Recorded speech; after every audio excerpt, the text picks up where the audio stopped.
I'm Lee Camp. We're in day 181 of Israel's genocide operation in Gaza. 30,000 Palestinians, over 30,000 have been killed. That doesn't count those lost in rubble. So it's well over 40,000. And America continues to back this genocide by sending more and more missiles and bombs and even fighter jets to Israel to perpetrate this genocide. I'll be talking about these crazy revelations about the AI program that has been leading the way in the assassination of thousands of Palestinians that has been making that decision. But Israel admits, and anonymous sources within the IDF admit that the vast majority of those murdered with this program are innocent civilians, are not even the person being targeted. I will be getting into all the details about that. We also have a huge guest coming on the show a little later, the former spokesman for UNRWA, the UN aid agency that I've told you a lot about in the recent weeks. Of course, this is, when you say aid agency, people may picture a mutual aid or something smaller. This is a massive billion-dollar organization, 30,000 employees, 700 schools, the most important aid agency throughout all of Palestine, and it is being crushed and defunded by the U.S. and Israel based on false charges and assassination. I mean, they've killed many of the UNRWA staff as well. But anyway, I'll have the former spokesperson here in just a little bit. His name is Chris Gunness, and he'll have a lot of information more about UNRWA. I'll start off, though, rather than starting off on the special genocide operation. I'm going to start off on Martin Luther King. Today is the anniversary of the day that Martin Luther King Jr. was murdered in Memphis, Tennessee.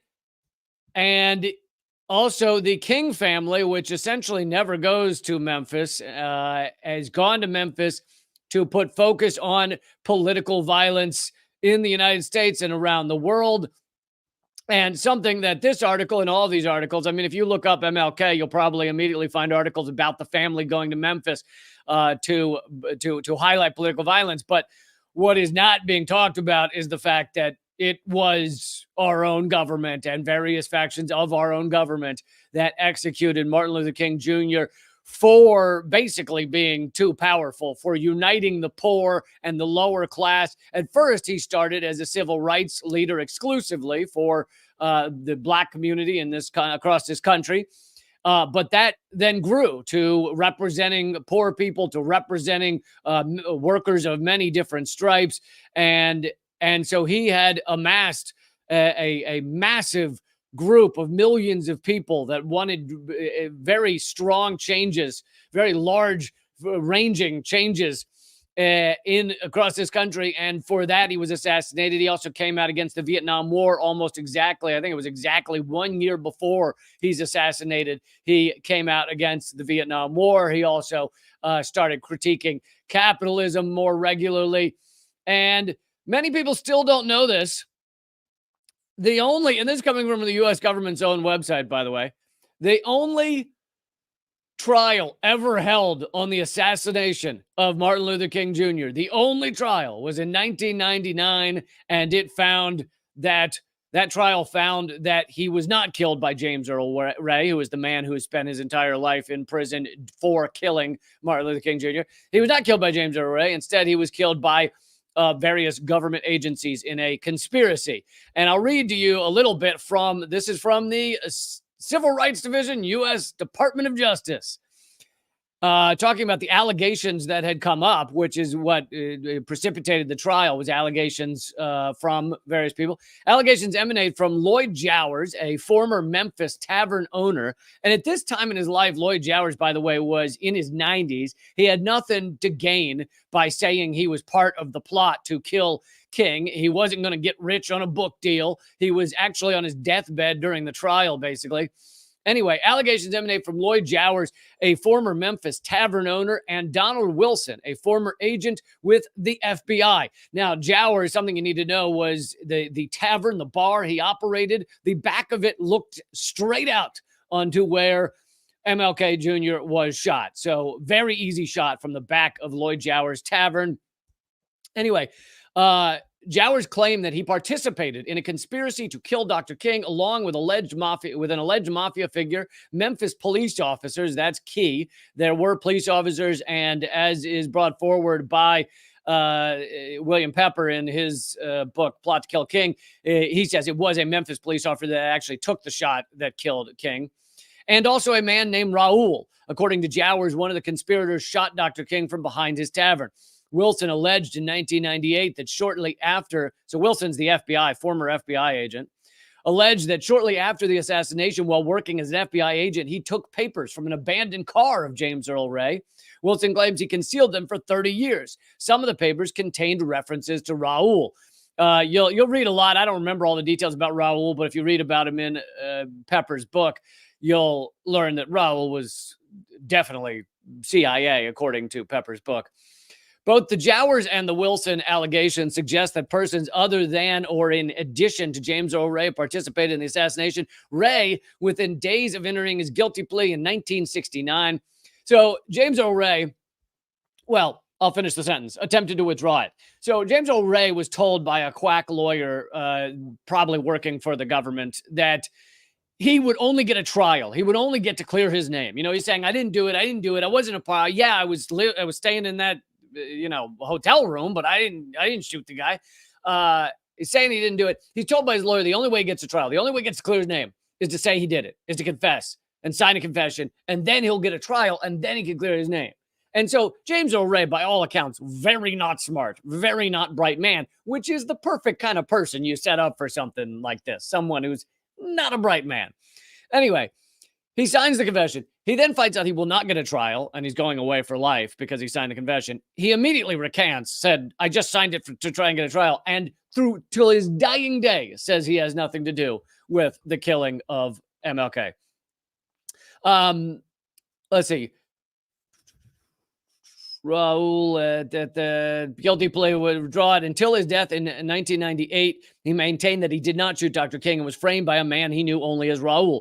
For 30 years, others have similarly alleged that Ray was Raul's unwitting pawn and that a conspiracy orchestrated Dr. King's murder. In King versus Jowers, which was the 1999 trial, and why is it King versus Jowers? Because the King family signed on. Oh, even the King family does not believe that James Earl Ray killed their father and their brother and their husband. Isn't that interesting? You think they might know something about it.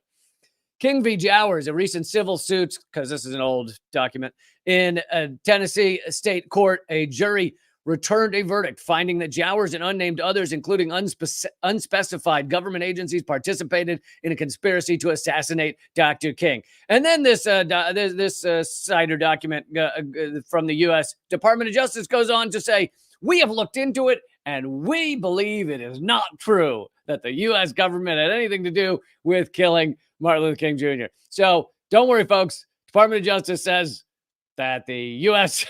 government says the U.S. government did not kill Martin Luther King Jr. Have no fear. Anyway, Sherry's asking, who was the new lawyer that Ray got that proved that Ray did not do it? The lawyer was actually the man who wrote that book, Plot to Kill King, William Pepper. And he was the lawyer in King v. Jowers, but he also wrote the book. So, again, he knows a lot about it. So yes, this is the 1 year, not 1 year. This is the anniversary of the day that Martin Luther King was killed by our government and other government agencies, such as the Memphis police. A lot of people still don't know it, but luckily more and more people are becoming informed about this fact as time goes on. I'll be talking more about it in a joking way, in a funny way. Can't you see this being hilarious? I have a new comedy show coming up called The Truth About JFK, MLK, and My Grandma. And that comedy show to be a live Zoom comedy show on, I think it's May 25th. Anyway, you can get your tickets at simpletix.leecamp.com. That should take you right there. And it's $5 to attend this live Zoom show of comedy that has never been performed anywhere else. Stand-up comedy while seated. Anyway, If you want to see that, grab your tickets. But okay, so let's get on to Israel's special genocide operation. And as I covered just the other day, and it's this is still rippling throughout global news. Israel assassinated 7 aid workers, but not like hit a building and they happen to be in it. Like targeted assassination of World Central Kitchen workers. And these people were of British citizenship, U.S. citizenship, Canadian citizenship. Some people are reporting that the 3, I think it was 3 Brits that were killed, or 2 maybe, were intelligence, British intelligence, which raises even more questions. I don't know the sources for that or how they figured that out, but that is what's being reported. But anyway, whether they're intelligent or not, Israel assassinated 3 aid workers, and it was not even one strike. It was 3 separate strikes where they killed 7 people. Each car, the cars are carefully labeled. On top of that, World Central Kitchen tells the IDF where they're going to be and where they're driving so that they won't be murdered. And then the IDF used that information to murder them. And Israel's getting what they wanted, which is World Central Kitchen says they're going to cease operations. Other aid organizations say they may be ceasing operations because they don't want to be murdered and assassinated for trying to give people food. But this is how insane and sociopathic and bloodthirsty Israel is. It is absolutely unhinged. And yes, if it matters to you, that's coming from a Jew, but that shouldn't actually matter that I'm Jewish or not Jewish. The genocide is genocide, and Israel does not equal Judaism, and Judaism does not equal Israel. And everybody needs to get that through their dumb little heads. Those who don't get it. I don't mean all of you are dumb. I mean, those who don't get it. Anyway, here is the spokesperson, the Israeli spokesperson, trying to answer to this. And I'll just play 1 minute of this. But joining me now from Tel Aviv is Israeli government spokesperson David Mencer. First of all, is the Israeli government apologizing to the families of the aid workers killed, including the 3 families in Britain? Well, firstly, thank you, Krishnan, for having me on. From the Prime Minister to the Defense Minister to the spokesman for the Israel Defense Forces, all of us have expressed grief about this occurrence. Yes, but are you apologizing? To be frank, if you let me answer, Krishnan, there's no point attacking me already. I've just arrived. I'm not attacking you. I'm just asking you a simple question. I want an answer to it. No, you are. You apologizing? And allow me to answer. We have expressed grief about this operation, but we need to find out exactly what has happened. The Prime Minister.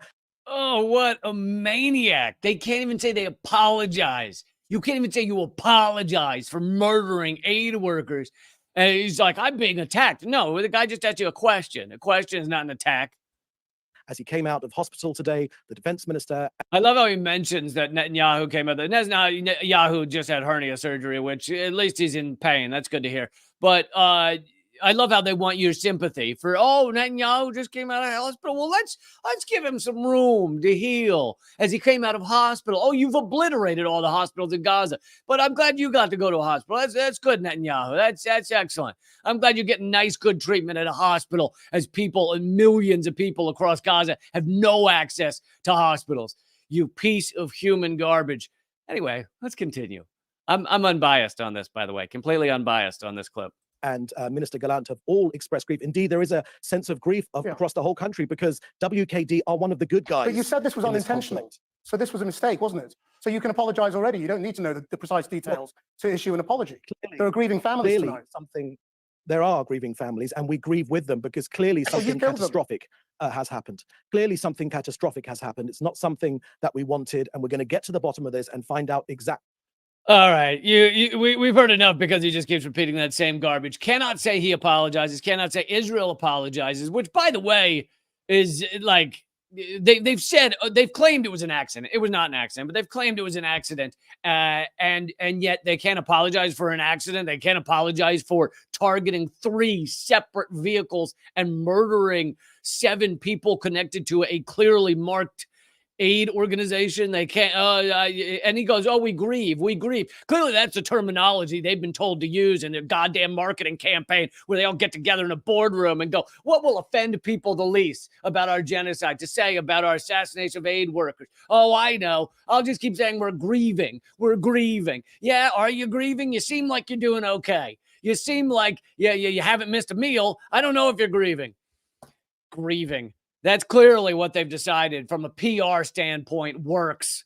When somehow, if they're not going to apologize, if they're not going to say it's their fault, if they're not going to say that they're going to stop targeting aid workers, we'll just keep saying we're grieving. We'll just keep saying we're real torn up about this. Oh God, we're torn up about it. Speaking of something that they, I'm sure, are real torn up about. And by the way, this is from Human Rights Watch, which is not even a far left human rights organization, and this reporting is coming from Haaretz, which is not a far left newspaper in Israel. It's basically liberal. It's basically the New York Times of Israel, and they're saying a rights group says the Israeli strike in October on a Gaza building, killing 106 Palestinians. So this was the largest. This is one of the largest single strikes in terms of number killed in like a single location, a single strike. 106 innocent Palestinians killed in one apartment building, and Human Rights Watch is saying the Israeli attack on the Gaza apartment killed at least 106, including 54 children. The New York-based rights group says its investigation. And actually, can I just pause here and say, this story alone, remove it from the entirety of the genocide, the entirety of everything we've seen. If this story were just one thing, and the whole genocide weren't happening, the whole attack on Gaza weren't happening, none of that were happening, this one thing would be crazy. It would be, if it were happening alone prior to October 7th, it would be, we'd talk about it for weeks. Israel blowing up an apartment building, killing 106 people and 54 children. It would be, that single story would just be crazy. But Israel's creating a new norm. They're trying to create a new norm where we accept genocide, where we accept the blowing up of apartment buildings, killing 100 people in one fell swoop. They're trying to create a new norm for our world. And it is on us, all of us, to not accept that as the new norm, to not accept this as okay, to not accept this as something we're just going to get by with. And, well, isn't that interesting? Oh, another 100 people murdered in an apartment building. That's fascinating. Anyway, Human Rights Watch says 106 people. The New York-based rights group says the investigation published Thursday found no evidence that the attack targeted any militant activity inside the building, making it apparent war crime. So they're saying it's a war crime. Now, I would also say, let's say there was a militant in the building. Let's say a guy with Hamas and he had a gun and he was in the building. You still can't blow up apartment buildings with 100 people inside. That's still a war crime. It's still horrific. But yes, it's even worse if there's no militant activity. But it would still be a war crime. Collective punishment is a war crime. Murdering this disproportionate number of civilians, all of these are international crimes. International law prohibits attacks on military targets that will likely cause disproportionate harm to civilians. And that is one of the big aspects of the upcoming story I want to bring you with this massive expose on AI, the involvement of AI in this genocide. And I have brought you other AI aspects that Israel's using to target people. One's called Gospel, but this is a new one. And coincidentally, I've, just get to give you a little couch this and something, give you a little preamble here. I've had a long time campaign against lavender. Okay. The flower, the smell, the color, all of it. Not a fan. Don't enjoy it. Don't like it. And it's in everything. You'll see why this matters in a second. It's in drinks now. It's in soaps. I bought an eye mask to sleep on a plane and I put it on and find out. And then I look at the package again. It's a lavender eye mask. Like my dreams need to come with a smell. It's horrific. Lavender is horrifying. And that's the name of this AI machine. So at least they named it accurately. Lavender is the AI machine directing Israel's bombing spree in Gaza. In 2021, this is so dystopian. The guy wrote a book in 2021 about creating this thing, and then he created it in Israel.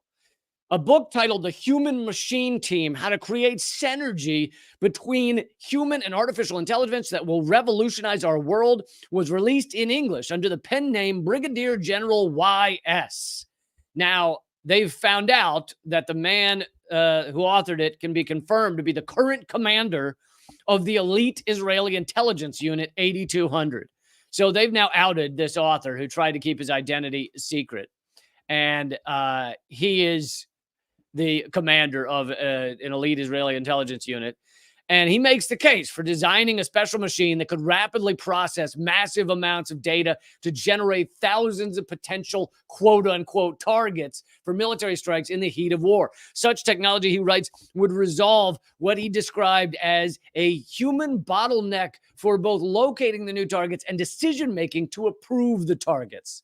So he's claiming that humans take too long to decide if we should murder someone. So what we'll do is we'll just create a computer program that takes a bunch of data points and says, murder this person, and then we'll go murder them, and we'll never ask questions. We'll never ask why. We'll never ask whether it was accurate. We'll never ask any of those things. We'll just go murder the people the computer told us to, because it said go boom, boom, and so we just did it. I mean, it is so dystopian and horrific.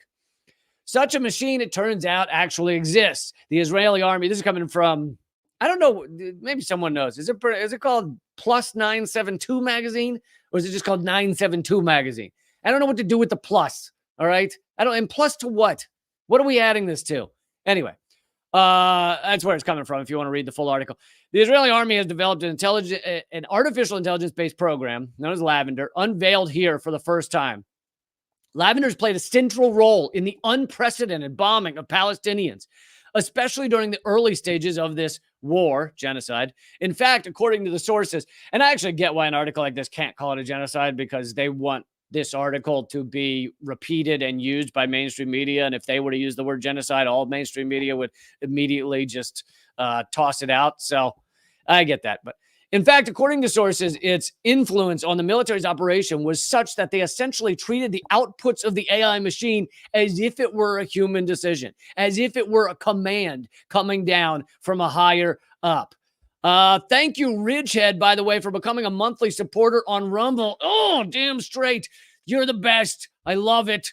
Thank you. And by the way, folks, we are so close. We are this close to 70,000 subscribers on YouTube. So if you're on YouTube right now, please click subscribe, click the bell icon, make sure you've done it, and we can get over that 70K mark. But on top of that, thank you to the donations. All the super chats help, whether you're watching this live or not. I know tens of thousands of you will watch it not live. You can still donate by clicking the thanks button on YouTube and throw $2 or $5 in that way.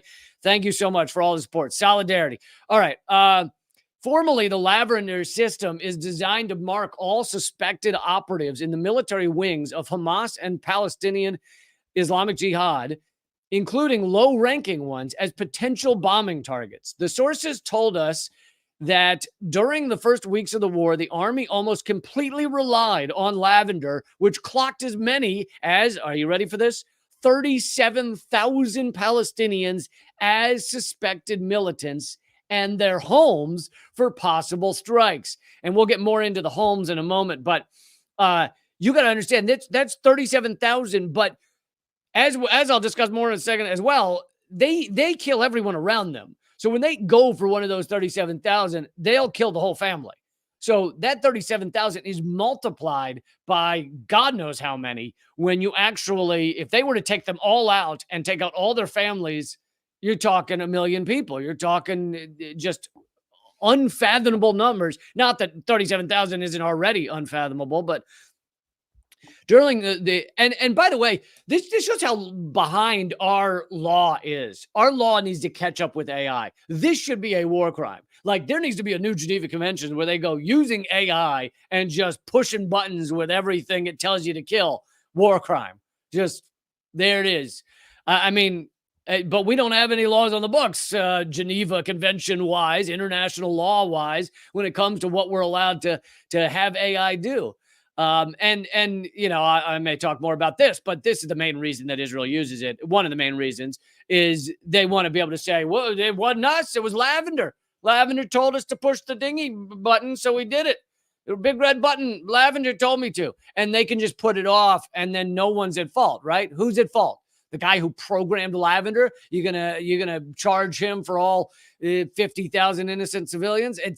It basically, it just wipes their hands of any guilt, which is laughable, of course. But during the early stage of the war, the Army gave sweeping approval for officers to adopt Lavender's kill list with no requirement to thoroughly check why the machine made those choices. They don't even ask why you've got a speaking spell telling you to murder people, murder that man. And then you just go, yep, sounds good to me. Don't even ask why. A 3-year-old asks why for most things. Thoroughly check why the machine made those choices, or to examine the raw intelligence data on which they are based. That's the other thing, is your average person clicking these buttons and blowing up people probably doesn't even have access to the data that made that decision. It's just a black box, like our voting machines. One source stated that human personnel often served only as a rubber stamp for the machine's decisions, adding that normally they would personally devote about 20 seconds to each target before authorizing a bombing, just to make sure the Lavender marked target is male. That was it. Is the person male? Then blow them up.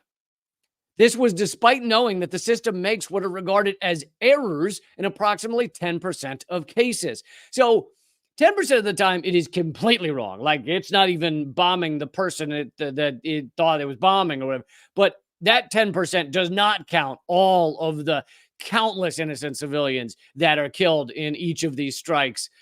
So the 10% is just completely a false targeting. But it's the number of innocents is way, way, way more than that 10%. The Israeli army systematically attacked the targeted individuals while they were in their homes, usually at night, while their whole families were present, rather than during the course of military activity.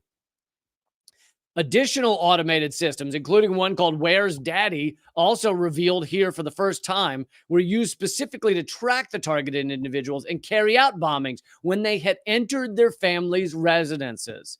So they're intentionally targeting the family home. Now, as we get deeper into this, you'll see Israel claims that's because that's the easiest time to target them. You see them walk into their house, that's when to get them. But I'm sure it's also because Israel, acting in this genocidal way, wants to take out their whole family, because then you don't have any kids, you don't have any parents who want to get revenge. You've taken out their entire social circle in one bombing. But of course, this means that it is a crazy, it's a 1 to 10 or something innocents versus actual target being killed. The result, as the sources testified, is that thousands of Palestinians, most of them women and children or people who were not involved in the fighting, were wiped out by Israeli airstrikes, especially during the first weeks of the war because of the AI program's decisions. That's Lavender. I got a lot more for you on Lavender, but I want to bring our guest on to make sure we have plenty of time with him. So we're going to jump to that. Please make sure you click thumbs up and share and all those good things. Subscribe and click the bell icon, and we'll get over that 70K on YouTube as well. But let's get to it. I'm so excited for this guest. His name's Chris Gunness, and he is the former spokesperson for UNRWA, the massive aid organization that operates across the Palestinian territories. Please welcome Chris Gunness. Hello. Hi. Hi. Nice to be with you. How are you? Thank you so much for taking the time to join me. I've been covering this story for many weeks now, and you have far more information about it than I ever could. And so I'm very excited to talk to you about that, even though it is so horrific. But I've tried several times to explain just how large is it UNRWA? Is that how most people pronounce it? Yeah. UNRWA is, and because some people picture an aid agency and they may picture your local soup kitchen or something, this is 30,000 employees. And could you talk for a minute about what exactly UNRWA is? So you're quite right. UNRWA is not like a local soup kitchen. It is like a quasi-government. So it operates across the Middle East, Syria, Jordan, Lebanon, Gaza, and the West Bank.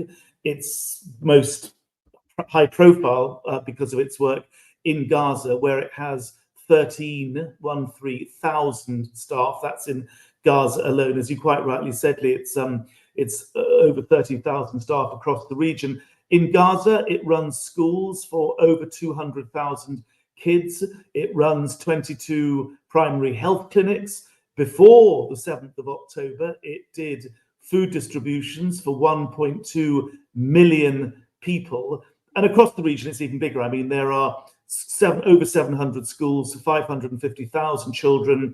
Its primary health clinics do over 7 million patient visits a year. As I say, it has an education department, which over 500,000 kids, a massive health service, and a relief department, which does like sort of social security stuff. It's sort of, women, disabled, people with special needs. So it's huge, and it's like a government essentially. And we, most of us, I think, I'll include myself, hadn't heard much about it until Israel brought forward, until I guess Israel started striking and killing UNRWA staff. But Israel also brought forward accusations that 12 UNRWA employees out of 30,000 were involved somehow in the October 7th attacks. And now we're seeing reports that other staff were tortured to get those, that analysis or that confessions.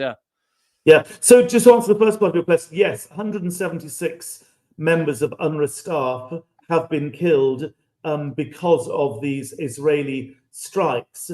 And whereas the world attention now is quite rightly on the 7 World Central Kitchen staff who were killed, I would also like to see Joe Biden pick up the phone and say to Antonio Guterres, hey, I'm really sorry. You have my condolences that so many of your staff have been killed. I'd like him to pick up the phone to Philippe Lazzarini, the Commissioner General of UNRWA, and make some commiserations, because these, of course, are Palestinians. And there is a vast difference in the value of Palestinian life and life of international aid workers, I'm afraid to say. I think it's beyond just news values. There were some Brits, some Americans, a poll, etc., an Australian. This, frankly, is about the fact that you can kill Palestinians and there's very little in terms of accountability. I mean, imagine if we were talking now about 32,000 Jews being killed, or an AI machine that you've just been describing, this lavender system being used to kill Jews apparently indiscriminately. There'd be a massive outcry. There'd be people saying this is a repeat of the Holocaust. There'd be really, a massive, and quite rightly so, there'd be huge outrage. But the fact is that with the Palestinians, there's less outrage and there are fewer calls for accountability. Now, to answer the second part of your question, which was about the allegations made by Israel, on the 27th of January, within hours of the International Court of Justice making a determination that there was a plausible genocide taking place, the South Africans went to the court and said, we believe there's a genocide going on. And the court issued provisional measures and said, yes, there's a plausible case that genocide is taking place. And they issued a series of provisional measures against the Israelis. They had to implement these by way of recognition that there was a genocide going on. So the court told Israel to stop killing, to stop maiming people, to stop maiming children, to stop maiming women, to basically call off the genocide, to preserve evidence of genocide. And perhaps most importantly for UNRWA, the court said that there should be unrestricted humanitarian access for Gaza, another of the provisional measures which the Israelis have completely ignored. Now, what happened was the day after that ruling, and many believe it was a piece of Israeli news management, the Israelis leaked to the New York Times, which conveniently splashed it across their front page, the allegations to which you referred against 12 UNRWA staff members who were accused of collusion taking part in the attacks in Israel on the 7th of October. The only problem is that here we are months later, and Israel has produced absolutely no evidence to prove its case. And indeed, even Antony Blinken, the US Secretary of State, an ally of Israel, if ever there was one, has said that US intelligence have not seen any evidence that independently confirms or corroborates the Israeli allegations. And indeed, subsequently, a US intelligence assessment said there was low confidence in this dossier, the dodgy dossier, as I call it. So, there's no evidence that's been produced. As a result of those false allegations, 16 donors of UNRWA defunded the agency. They panicked, and they took from the agency, they suspended from the agency $450 million worth of aid. I'm glad to say that most of those have now resumed their funding for the agency. However, the Americans, in spite of the fact that Mr. Blinken said that there was no confirmed evidence for these allegations, the US Congress has passed legislation which essentially prohibits US financial support for UNRWA until March next year. And that leaves a $350 million hole in UNRWA's budget. But I'm pleased to say that that is being filled. And, one only hopes that the Americans will see the fact that these allegations were false, that they essentially were duped by the Israelis, and that the decent thing to do is to come back to UNRWA. Because make no mistake about it, UNRWA is facing a population who have inflicted upon them mass starvation. There are children and women and civilian men of all hues who are dying of starvation. And to be clear, starvation is a continuum. It doesn't just happen one day. It slowly builds up, and you can't just turn food aid on and off. If children are malnourished, they need medicine. They need nutrients. They don't just need more food. They need medical support. And what you have right now is a situation where hundreds and hundreds of trucks are backed up at the so-called Rafah crossing between Egypt and Gaza. So going south from Gaza into Egypt are hundreds of aid trucks. And the Israelis quite simply are not allowing them in. They're not giving them clearance. And UNRWA, they are trying to ban explicitly because they have a political attack against UNRWA. They wrongly believe that if you get rid of UNRWA, then you get rid of the refugees they serve, and then magically the right of return, which is what Israelis fear most of all, that millions of Palestinians will suddenly decide they want to go back to their houses from which they were expelled in Haifa or Tel Aviv or Jerusalem or wherever. But of course, that's a bit like suggesting that if you get rid of Oxfam, you get rid of poor people. I mean, it's nonsense. The refugees that UNRWA serves, they have rights. They are individual human beings, and those rights have to be respected. Well, and correct me if I'm wrong. Part of the reason Israel, there are clips I've played before of Israeli officials wanting to get rid of UNRWA, long before these accusations came out. But just the existence of UNRWA shows that these are refugees, that refugees came from somewhere, and so Israel does not want to acknowledge these are refugees.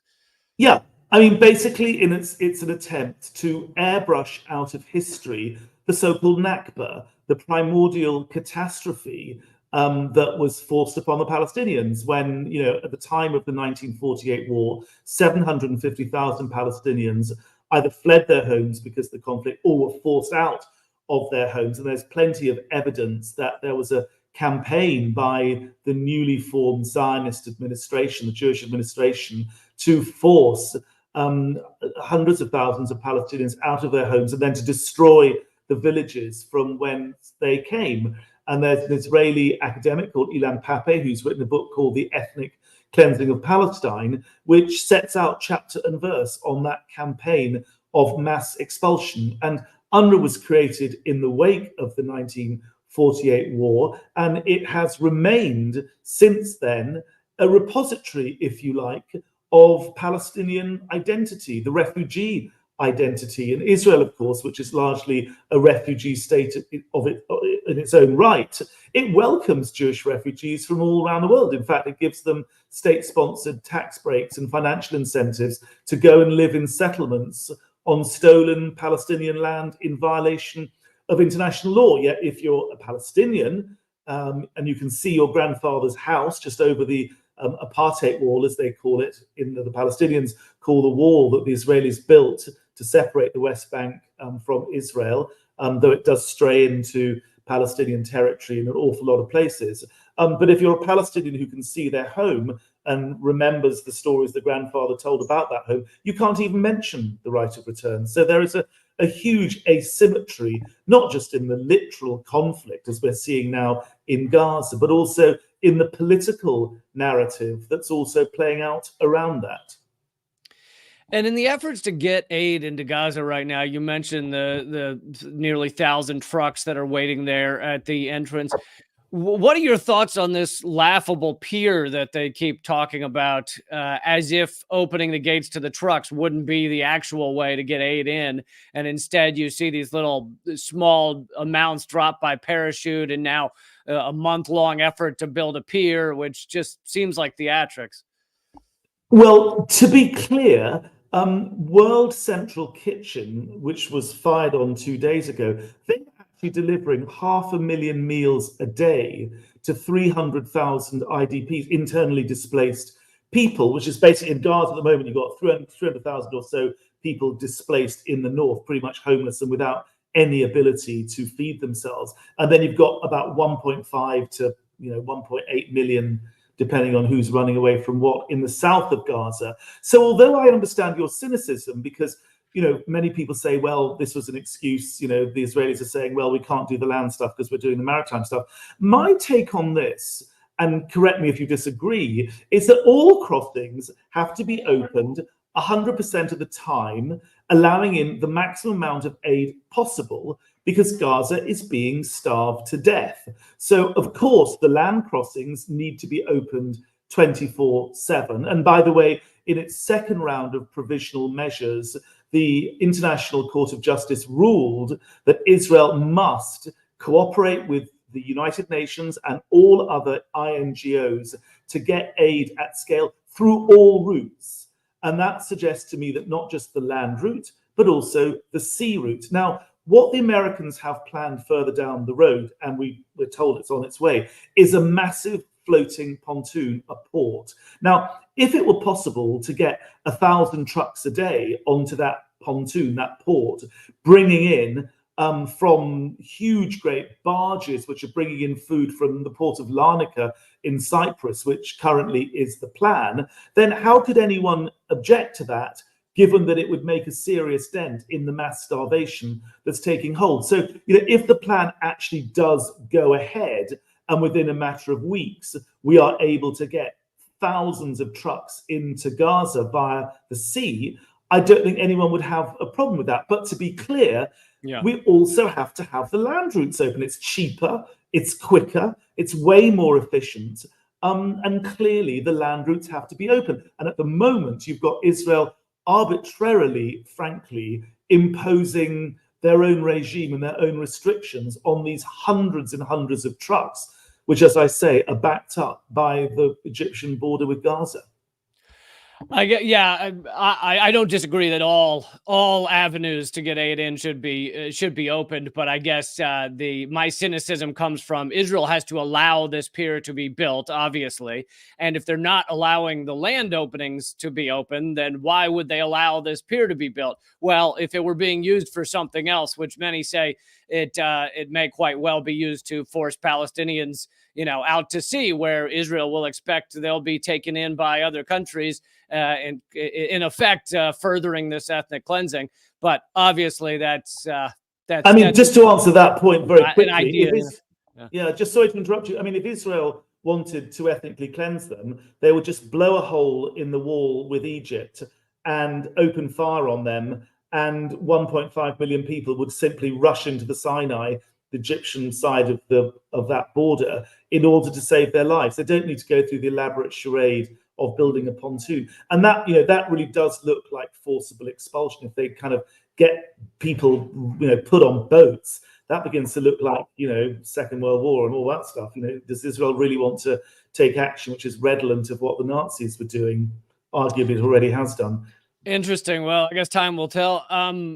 What is the UN doing in response to the murder of so many of essentially UN staff? I mean, I Well, know the UN is a yeah. sorry, yeah. I mean, again, I can understand your cynicism. You have to understand that the UN doesn't have an army. It doesn't have a tax raising capacity. It doesn't have arms manufacturers. And when you've got the United States that's selling $3.8 billion of weaponry to Israel every year, and that's being used to fire on a people, 2.3 million people that Israel has built a fence around. I mean, this is like shooting fish in a barrel, frankly. Yeah. And what the UN is trying to do in the circumstances where it's got unarmed aid workers who have nothing but the moral force of international humanitarian law and humanitarian imperatives on their side, in that hugely asymmetric political balance, the UN is doing what it can. Now, the most powerful organ of the United Nations is the Security Council. And as you and your listeners probably know, America vetoed resolution after resolution that called for a ceasefire. And perhaps the Security Council would have been more effective and there'd be less cynicism if that ceasefire resolution had been allowed through by the Americans months before. But instead, what you've got is one of the most powerful countries in the Security Council, frankly, green-lighting genocide. Not only was America supplying the weapons, it was supplying the political and diplomatic support which enabled the conflict to continue. Now, what is an unarmed humanitarian organization like the UN supposed to do in the face of its most powerful member state, which, by the way, pays for about 20% of the UN bill? What is the organization supposed to do when its most powerful member state, arguably, is prepared to be complicit in genocide and mass starvation? So I can understand your cynicism, but as an American, I think your cynicism should be directed towards the Biden administration, the Jewish. It is. It is. I mean, and the Jewish and Israel lobby, who have got their hands around the throat of Congress and the Biden administration and others, because that's where the cynicism should be directed. If they were given a green light, the United Nations could move mountains. There's a huge amount the UN agencies could do. Imagine if the borders were open and thousands of trucks were allowed in every day. Gaza would be transformed. But, to do that, frankly, you need a ceasefire. And America is arming Israel. Of course, Britain, as ever, is on the coattails of America. We now know the Lavender AI system is enabling sort of machine learning to kill and to maim and to destroy. And it's not just about people, by the way. I mean, the Lavender system and the reportage around it has focused on people. But what about the fact that every university in Gaza has been destroyed? What about the destruction of virtually all of the food production capacity of Gaza? What about the eco side of Gaza? The fact that the green areas, when I first went to Gaza in 2006, when you first went in, there were sort of orchards with orange groves and olive groves and a big relatively large agricultural sector. That's all been completely destroyed. And then there's the cultural institutes, the religious institutes. I mean, this really does begin to look like genocide, wiping out the place's culture and destroy the main organization that in some sense embodies the history and the historical reminiscences of that community. And that's what we're seeing today in Gaza, and the destruction of UNRWA, the attack that we're seeing on UNRWA, I think could be put in that context. Having said that, I think UNRWA is, as it were, fighting back. To misuse the word fighting, UNRWA is an entirely peaceful organization. But what we're seeing is the donors are coming back to UNRWA. Even within the UN, there had been some attempt by the Israelis to pick off, for example, World Food Programme, mainly American backed, it's run by Cindy McCain, who you'll all know. And she got into quite a lot of trouble in November when her staff in Gaza particularly, but elsewhere in Palestine, rebelled because she was being perceived as so close to Israel. And what we saw latterly in the last few weeks is an attempt by the Israelis to force the World Food Programme behind the back of UNRWA to start doing food distributions to edge UNRWA out of the picture. But I'm pleased to say that the World Food Programme and the rest of the UN country team, the other UN agencies in Gaza, have now come four square behind UNRWA. So the existential threat from the Israelis, I think, is receding to some extent, because we now know that the dodgy dossier was completely baseless. The allegations against the 12 UNRWA staff members are unfounded. We're seeing the donors coming back, which I think is very important. I hope that in March next year, the Americans will come back also. And I think that once the ceasefire actually gets established and the war is over, I think that the role of UNRWA, it's by far the largest agency in Gaza. I mean, as I said, it has 13,000 staff. All the other UN agencies, all of their staff put together, wouldn't come to more than a couple of hundred. So there's no way that another agency, another bunch of UN workers, could suddenly start doing what UNRWA is doing. The only way to deal with mass starvation and deliver aid to scale, which is exactly the phrase which the ICJ used in its latest determination, the only way to do that is through UNRWA. Beautifully said. And, just to be clear, I know you can't watch all my shows, but my ire is generally focused at the Biden administration, the garbage government we have here on both sides, and Israel. So that is definitely where I aim most of it. But just finally, we have 20 or 30,000 people watching, and they all want to know what they can do. What would you tell them? Well, look, there are two things. I mean, as I say, UNRWA's financial deficit, thanks to America, is $350 million. So I don't think you should put your hand in your pocket and send $20 to the UNRWA fund, because frankly, even if every single one of your audience were to do that, it wouldn't make a huge difference. I think UNRWA, though, works with a lot of local partners. There's a wonderful local partner I can tell you about called Right to Play, run by somebody I worked with in Gaza. And they literally gave children a place to play, because Gaza is such a densely populated, dangerous place that they gave children. And since the 7th of October, they're pretty much given all of their work over now to feeding orphans. So food assistance, meals, hot meals for orphans. So Right to Play, if people want to, it's on the web. They have a website. They're a very good organization with a fantastic local partner in Gaza and run by some amazing people. So there's that. And the other thing, which is perhaps just as important, is advocacy. Get in touch with your local politicians, your representatives, and say that you're fed up with genocide being committed with your tax dollars and in your name. Oh, wow, that was very quick. Congratulations. Thank you. That's great. I mean, it's run by a friend of mine full disclosure, she's called Saskia Marsh. And she's an incredibly able humanitarian and a really committed human being, and with a long history of involvement in Gaza. And as I say, what they're doing now is they are feeding the thousands and thousands of orphans that are, frankly, have been created by this plausible genocide that's been created. So yes, advocacy. Tell all of your elected representatives to stop committing genocide in your name and prevail upon the Biden administration to stop that. But I think give to small organizations who can make a big difference on the ground, like Right to Play. And thank you so much for putting that up on the screen. Yeah, thank you so much for taking the time to join us. And really a pleasure to talk to you. Thank you very much for having me. Best of wishes to all of your audience. Best of wishes. All right, folks. Chris Gunness, former spokesperson for UNRWA, and that was an excellent interview. So hope you enjoyed that. The organization he was talking about is called Right to Play, and there's a righttoplayusa.org. That's the one I looked up.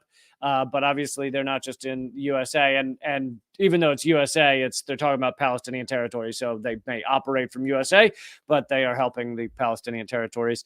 And as he said, they've shifted to feeding orphans.